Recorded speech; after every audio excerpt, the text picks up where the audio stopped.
Sa Davao City naman, stranded ang ilang motorista matapos sumambalang sa daan ang mga punong itinumba ng malakas na ulan. At sa Coronadal City, South Cotabato naman, mahigit 50 pamilya ang apektado ng pagbaha na dulot pa rin ng pag-ulan. Balitang hatid ni Victoria Tulad. Lubog sa magkahalong baha at putik ang mga gamit ng mga residente sa Barangay Carpenter Hill, Coronadal City sa South Cotabato. Yan ay dahil sa pag-apaw ng tubig sa kanal dahil sa malakas na ulan. Pasakit ito sa mga residente na hirap linisin ang putik at tubig na pumasok sa kanilang bahay. Bukod pa sa mga bahay, pinasok din ng baha ang daycare center at kapilya ng barangay. Tinatayang aabot sa mahigit 50 pamilya ang apektado ng baha.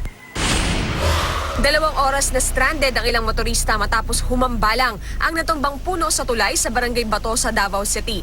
Naputol na ng mga rescuer ang puno ng abutan ng GMA News pero pahirapan pa rin sa pagdaan sa tulay dahil naman sa baha.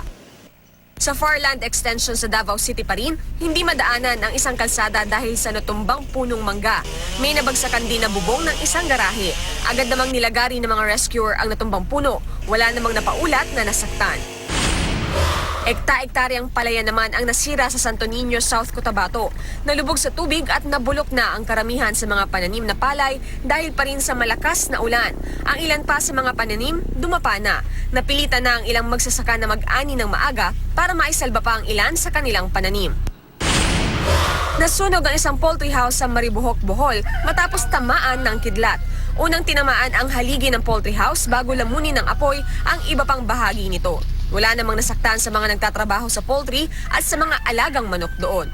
Victoria Tulad, GMA News.